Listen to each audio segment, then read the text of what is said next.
Good afternoon and welcome to the FX Week Ahead live market analysis with myself, Giles Coughlin. I'm a currency analyst and I'm going to be taking us ahead for the next half an hour on what to look out for in the coming week. It's an exciting week that we've got ahead, and there's one really big event that we're looking at, which is, of course, the Brexit arrangement out of the UK. And that's going to be a big focus for the first half of this week. And so I'm going to have a special section during this FX Week Ahead, looking particularly at the different outcomes that we have. But before we get stuck in, which I'm really eager to do, I just want to check that you can all hear me okay. Let's first of all say hello to folks who are arriving. Hi, Mohammed. Welcome back. Nadir, Ravi, Rida, good to see you guys back. Hi, Sol. That's lovely. Great. You're hearing me. Welcome again, Tan and Van, Zahir. Good to have you on board. Looking forward to this next session that we have ahead. Glad you can hear me, and we'll get stuck in straight away without further ado, because this week, the big event that is really the markets are focusing on at the start of the week is the Brexit arrangements out of the UK. Now, at the moment, the current situation is that tomorrow there's due to be a vote in the UK's Parliament. And the vote is going to be on whether to accept Theresa May's Brexit deal with the European Union and arrange the deal, or whether to reject it. That is the very simple scenario that is at present ahead of us. However, Theresa May has released a statement this morning that she will be speaking to the House of Commons about the Brexit arrangement deal later today at 3:30. So that straight away is flagging up a big warning sign, especially if we're trading the pound or we're looking at initiating any positions. Again, just wanted to start, but I forgot to give the disclaimer, is that when we're doing this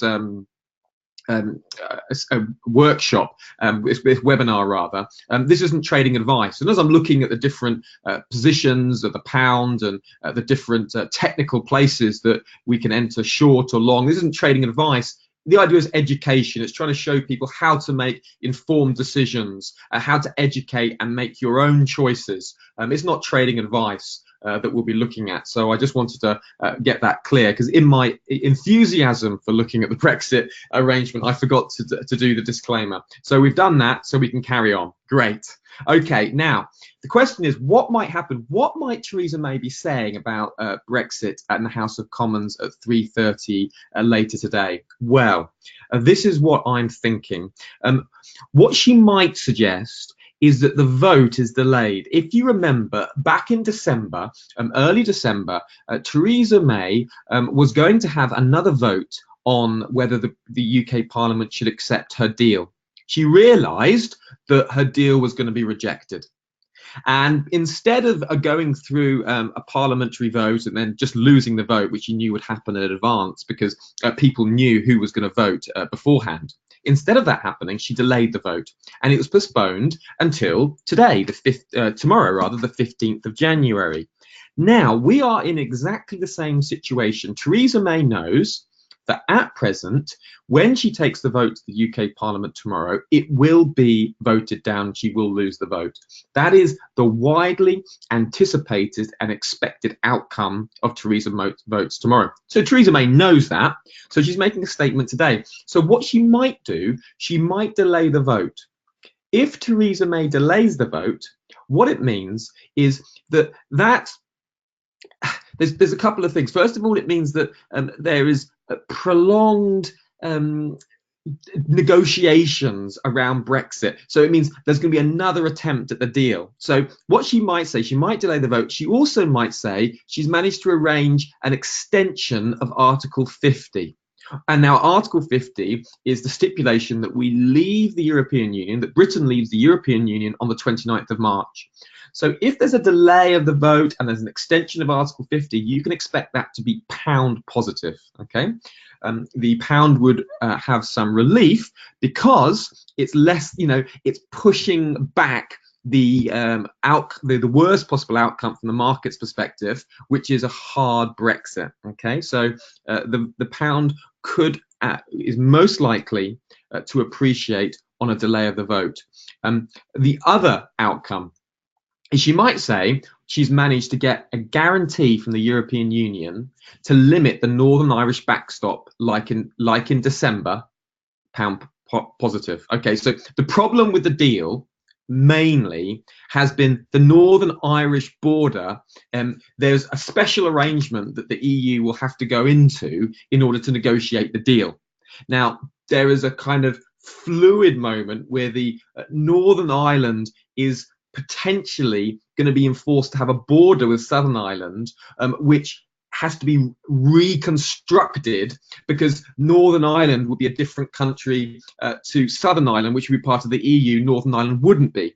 So what the big negotiation has been is, can we make sure the European Union legally confirm that that Northern Irish border problem won't be going on indefinitely if we can't negotiate the deal that we want. Now, the European Union have repeatedly said, don't worry, we have no intention of allowing this Northern Irish border problem to be going on indefinitely. But then members of Parliament of Britain said, well, it's all very well the EU saying we have no intention, but it's not legally binding. And so what has been really, that Theresa May's been trying to get is a legally binding agreement from the EU. Now, what's interesting, she's come out, and I'll cover this in a minute, but she's been coming out saying that some letters that the EU have sent are legally binding, but she's been doing that before her statement to the House of Commons at 3:30. So what's she going to say at 3:30? Is she going to say, I have the legal guarantees? I think she probably won't say that now, and I'll show you why in a few moments. But that is one thing that could alter the current negotiations and make her deal more likely to be voted on tomorrow. So she could be giving some new news that makes the deal more attractive for the members of Parliament. And if that's the case, we would expect the pound to appreciate on the relief that Britain won't crash out the European Union on no deal. Okay, we had Liam Fox, the UK Trade Minister, stating a few hours ago that May would be speaking on the results of the EU leaders meeting she had over the weekend. So we know that she's speaking at 3:30, and we know, because the Trade Minister has said so, that it's something to do with the EU leaders that she met over the weekend. Okay, so now we're beginning to see it's something to do with that. So it seems to me at this stage like she's trying to give the House of Commons some assurances that they can go ahead and make the deal, and it's the best deal. And what extra assurances does she have? That's what I'm interested to hear, because that's what could have the most impact for the pound. So this is what she said 11:30 a.m., just an hour before I came on to do this webinar. And you can see this is all happening live right now, and this is this is literally playing out in front of us. And this is why trading the pound at the moment, you don't want to be in any pound positions going into this 3:30 meeting without being aware of the inherent risks of volatility that there are. And I'm going to cover some of those risks of volatility with you during this webinar focus to help you understand the risks that are involved around these kind of big geopolitical events. And this is one of the largest geopolitical events that's going on at the moment. Okay, so this is what Theresa May said at 11:30. Right, she said, okay, we've got a duty to implement the 2016 referendum result. Okay, so she's trying to insist that Britain does leave the EU because that's what the British people voted for. Okay, so she's confirming that. She says a no-deal Brexit would cause significant disruption in the short term. It would. A no-deal outcome can be taken off the table for voting for her deal. So Theresa May is trying to present this image of it. You either vote for my deal or it's no deal. She really wants to make it that kind of stark for people. It's my deal or it's no deal. And in that way, Theresa May is trying to make her deal more attractive because the alternative is so unattractive. That's her general posturing and bargaining stance. Now, she says the more likely outcome is paralysis in Parliament, which leads to no Brexit. So she's saying there's a danger that there's going to be a paralysis in Parliament. And what she means by that is if Theresa May's vote is rejected tomorrow, She will then have 3 days to give a plan B to the Houses of Parliament, and we'll look at how this is going to work. And from those 3 days, members of Parliament can suggest all the different alternatives that they consider: a Norway-style deal, a Canada-style deal, a no Brexit deal. You have all of them. Now, none of those suggestions will have any legal binding, but it will just create a storm of a political uncertainty, intrigue and paralysis. That's what Theresa May's saying. So she's saying, if you don't vote for my deal, we're going to have some real problems here. Now, this is the interesting thing. She says she secured valuable assurances from EU on Brexit deal. Okay, and letters published today have a legal force, but recognizes that letters do not go as far as some lawmakers want. Have seen lawmakers who will support the deal after previous doubts. So now she's trying to say, look, I've managed to make some progress with the EU leaders, and I think this is what she's going to be saying. So she's going to be coming to House of Commons 3:30, and she's going to say, look, I've got these letters, and it's debatable whether they have a legal, a legal force. And she's saying they do, okay? But she recognises that some lawmakers are going to disagree. So there is obviously a slight controversy, but you can see what she's trying to do, okay? So 3:30 today, follow the news at that time, because it's going to be really crucial for the near-term direction of the pound. Now, okay. Now, these are the kind of different options that are appropriate from this time. So if on the 21st of January, okay, there's a meaningful votes taken place, what could happen is Jeremy Corbyn has says that if Theresa May loses her vote tomorrow, there'll be the 3 days. So that'll take it through to the 16th, 17th, 18th. Then you've got 19th, 20th is the weekend, 21st of January. Then what Jeremy Corbyn could do, the opposition Labour Party leader, is trigger a vote of no confidence in the government. Okay, then that could result in a general election being called. And if the general election is called, all of a sudden it means that Britain is in a political uncertainty again, and there's another general election, and that opens up the possibility of the Labour Party, campaigning on an election on the basis of a second referendum. Okay, so if Theresa May's deal is rejected, there still is that possibility of a second referendum. And I think a lot of people, if they were invited, and this is just my personal opinion, I think a lot of people, and I think the polls are showing this as well, if they voted again for Brexit, they would vote against it. They would say, let's just stay in the EU. And I think a lot of people in Britain are tired of these negotiations. They don't fully understand them. They don't understand the consequences of them. They're incredibly difficult. So there's a lot of uncertainty about that. So general election is a possibility. The other possibility is a renegotiation. So Theresa May could literally say, okay, I'm going back and I'm going to try and renegotiate a different Brexit deal. And people like this idea of the Norway option, a similar way to the way Norway interacts with the European Union. Some politicians favour that model. So that's always an alternative as well. But again, the difficulty here is Britain's running out of time. You see, that is the deadline, 29th of March. And in all of these scenarios, time runs out.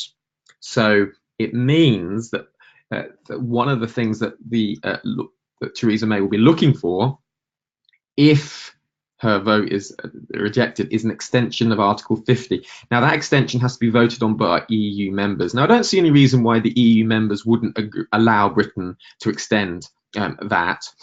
But one of the interesting facts is that if that extension goes beyond June, then Britain will end up voting for European members of Parliament. So you'll have Britain voting on members of Parliament for Europe when Britain isn't going to be part of the European Union. So you get a ridiculous scenario, and British MEPs would be heading back to Brussels for these kind of votes and elections. It just doesn't make any sense. So the postponement can only be for a certain amount of time before it becomes ludicrous.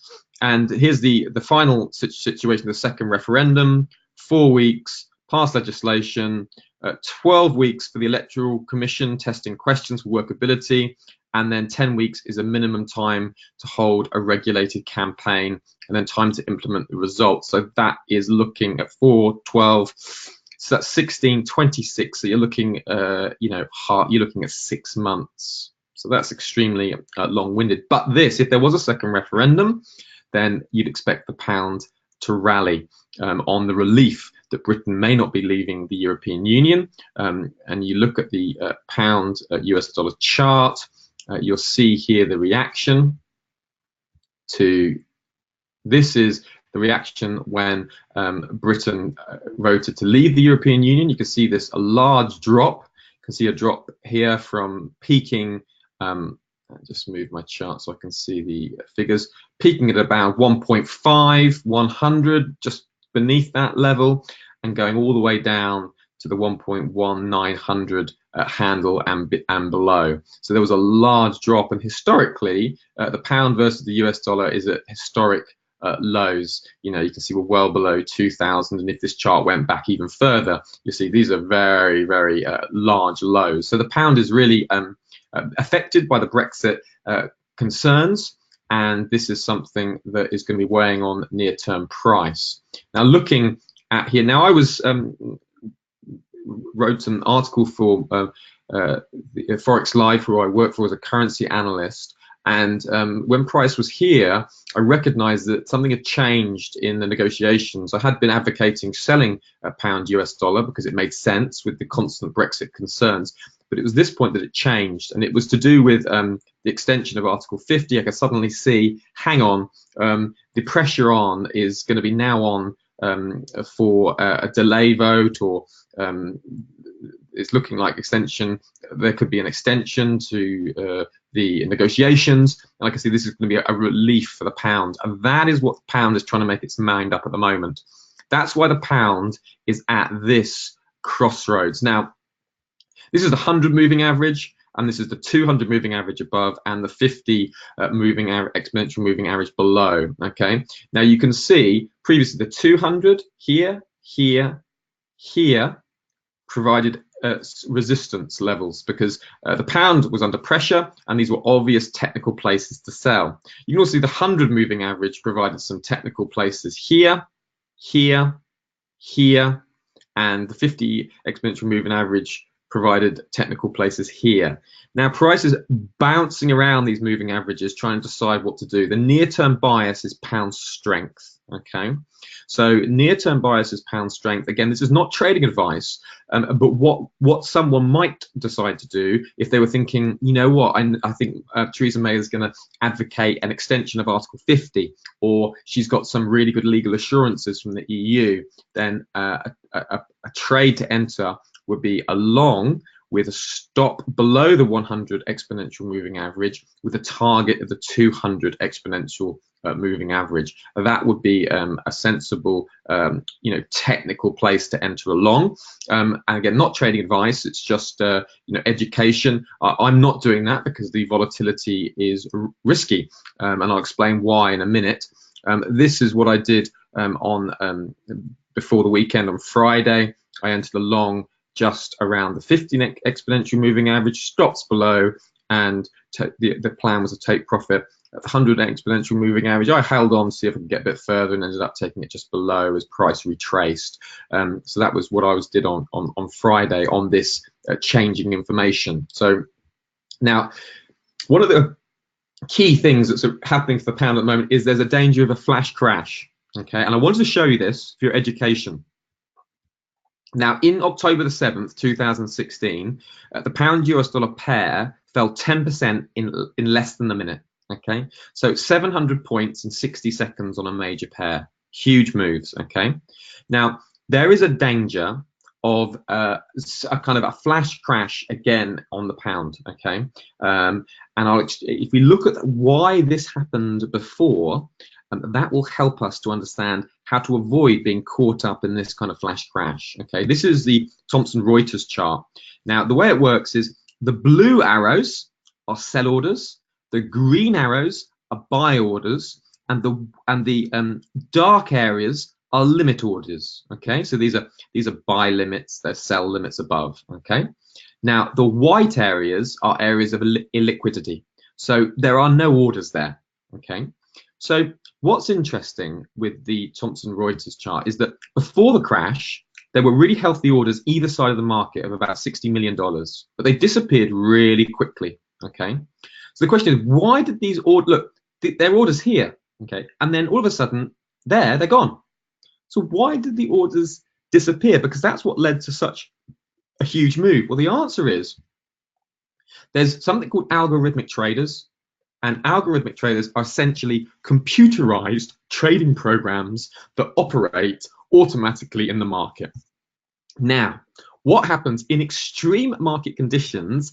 Algorithmic traders can turn themselves off. Okay, and when they turn themselves off, there's an absence of orders in the market, and that contributes and exacerbates liquidity gap.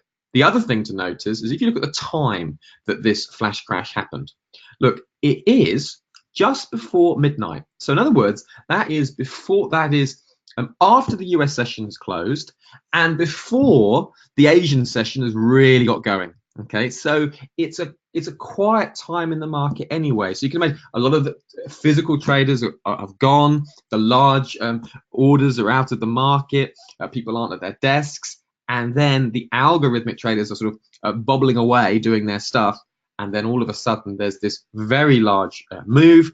Algorithmic traders turn themselves off, and it just makes the matter worse. So be aware that this can happen. So particularly watch out at the end of the US session and the start of the Asian session. There was a very large move over Christmas on the yen pairs, and it was exactly the same time. It was after the US session had closed for the day, and guess what? Lo and behold, the Asian session was on holiday. It was a national holiday, and that led to some large moves for very similar reasons as this flash crash. So beware when the US closes and before Tokyo gets underway. So be very conscious of any decisions you've got there. And you have to remember, in a liquid market, it's very hard to get your orders filled. You know, your stop may not be able to be filled because there just isn't an order there. So you have to be very, very careful. Similar with the Swiss National Bank crash of 2013, when the SNB stopped defending the 1.20 peg. Many traders had stops in place, but they couldn't be filled. So unless you have a guaranteed stop loss in place, getting a fill can be very difficult. So that's just market dynamics, something you have to be aware of. Okay. Now, always use a stop. Don't have a situation where you haven't put a stop loss in place, because if you get a 700-point move against you, that is going to hurt a lot. So make sure you've got a stop.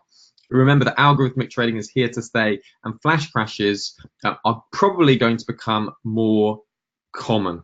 Okay, that is going to be becoming more common. Right now.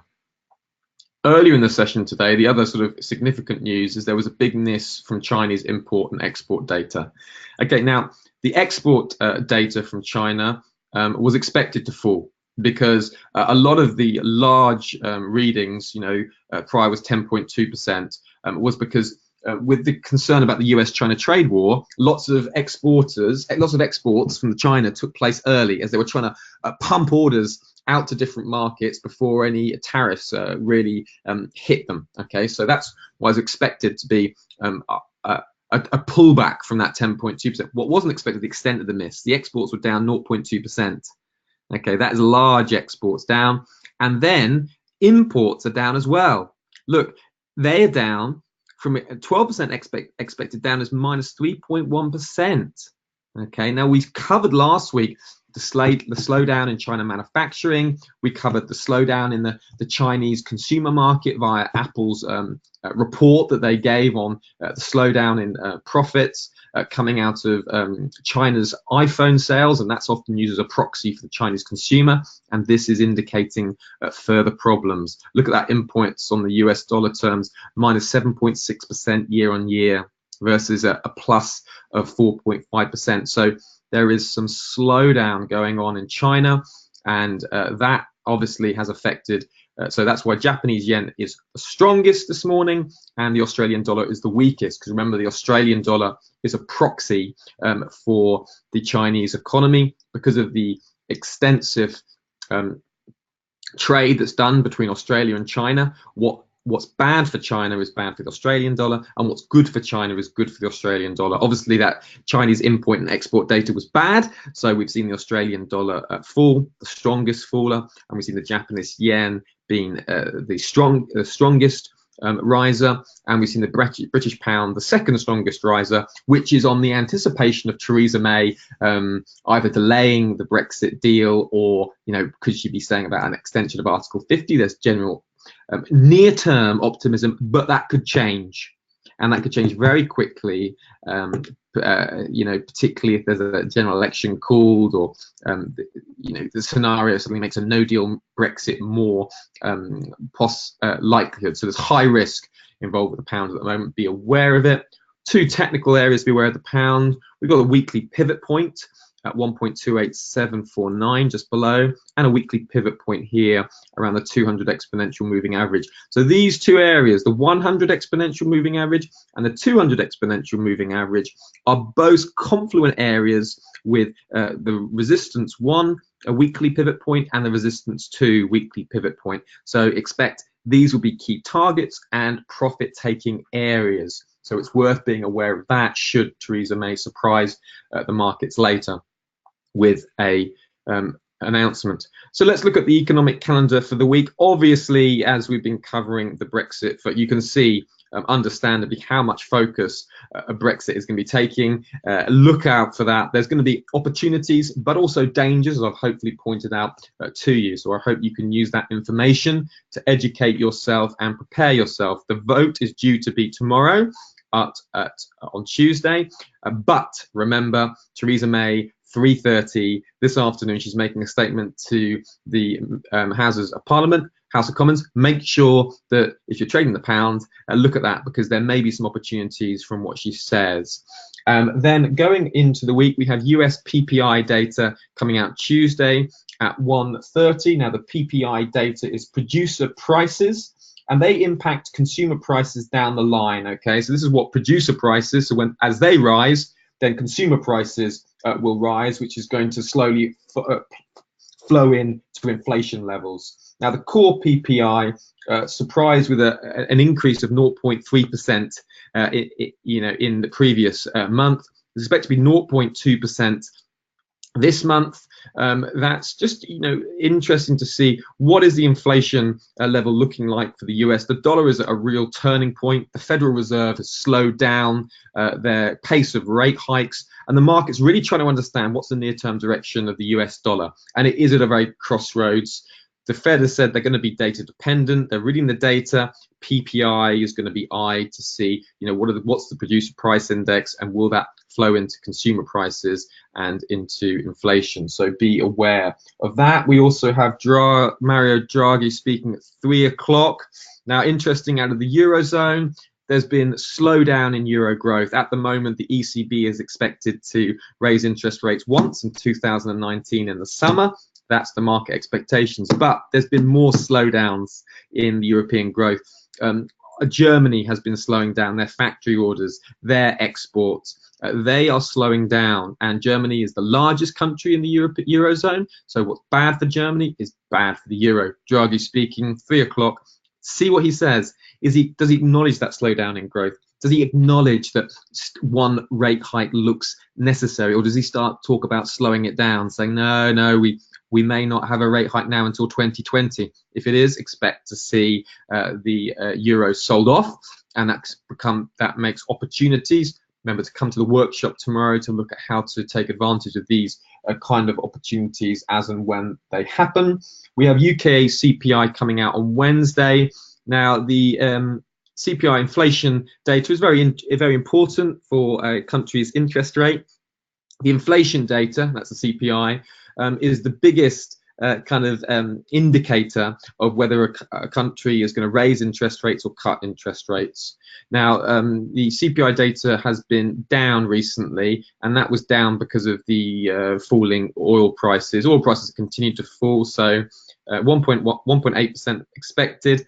You remember, you've got to read these CPI data out of the UK in line with what's happening with Brexit. For the moment, Brexit takes priority, but once Brexit has been sorted, then these inflation levels become, back into focus. So you've got to have that. You've got to have two hats on. You've got to think, okay, well, where's Brexit at? And but worth acknowledging and looking at this. But remember to translate it in line with Brexit. We have US retail sales at Wednesday at 1:30. That is important because the US economy is centered on consumption, and so retail sales are very important for the US economy. It'll be one other piece of the jigsaw regarding what's happening out of the US. 0.2% expected a month on month for December versus 0.2% previously. So we'll be looking at the market will be looking at that and trying to factor it in. And then finally on Friday we have Fed member John Williams speaking. Now the Federal Reserve members are always carefully eyed because they're giving indication on what the Federal Reserve is doing. So he's one of the most important Federal Reserve board members. So his speech will be followed. And people are trying to think, well, is the Federal Reserve at a right pace of hikes? Is it wrong pace of hikes? And the Federal Reserve member Williams will be giving indication to that.